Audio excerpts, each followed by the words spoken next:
刚才呢我们讲的广陵散，也说到呢这个音乐啊，它真的是有能量性的。你听到这个音乐，你就真的可能慢慢，你的整个角色都会进去。关于中国音乐的知识，我还知道有一个古曲叫《高山流水》，它大概是讲了一些友谊的故事。啊，对，也现在民间呢有一个故事，几乎是家喻户晓的，是吧？俞伯牙、钟子期，高山流水觅知音，是吧？这是一个民间的故事，就俞伯牙是个弹琴的，钟子期是个樵夫，然后俞伯牙有一次郊游的时候，带着琴，带着他的那个，有的人说是他去上任，经过了那个楚地的那个，就现在湖北武汉那个河边上那个长江边上那个琴台，经过那里，然后在那弹琴。然后这个时候呢，走过来一个樵夫，然后就驻足而听，把柴火担子就卸下来，就在那听。听完了以后，俞伯牙弹了一个高山，然后他巍巍乎志在高山。俞伯牙看到这个农民砍柴的很厉害嘛，然后他没说话，又弹了一个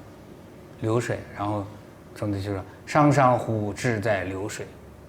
或者是洋洋乎志在流水。哎呦，他说你弹琴吗？我不弹琴，他懂。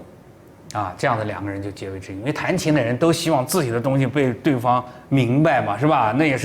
也是一种，陶冶，也是一种非常喜悦的嘛，是吧？然后就是两个人如果能够用非语言来达到真正的沟通和交流，对这种精神的高潮，精神的享受，就是然后两个人就结为知音，然后答应好了，说明年这个时候还来，我来找你。就跟那个俞伯牙跟钟子期讲，当然第二年这个时候呢，俞伯牙来了以后，钟子期就生病就死了，所以说俞伯牙带着琴到钟子期的坟上去弹了一曲以后，把琴砸了。当然这是一个美好的故事，实际上历史上的记载呢是确有俞伯牙和钟子期的，就从秦史上记载，俞伯牙、钟子期都是战国时期的两位这个士，就是这个士他们的老师是这个陈连。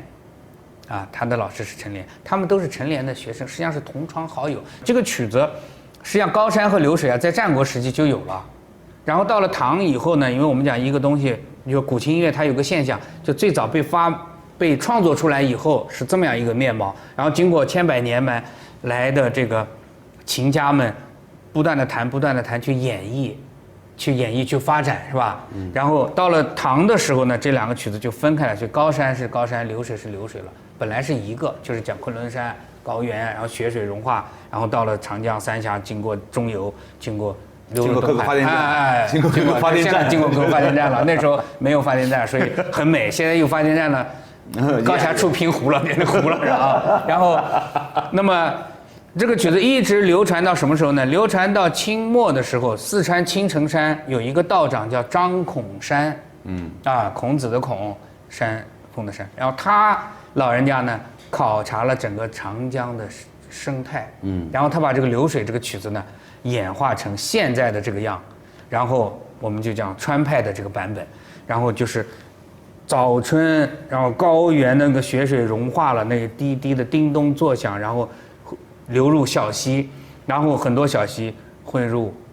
我们讲三江源，是吧？汇入那个源头，然后经过长江三峡那种几十米的落差，然后那个飞流急湍一泻千里，然后到了扬子江的那种平稳宽广，然后流入大海。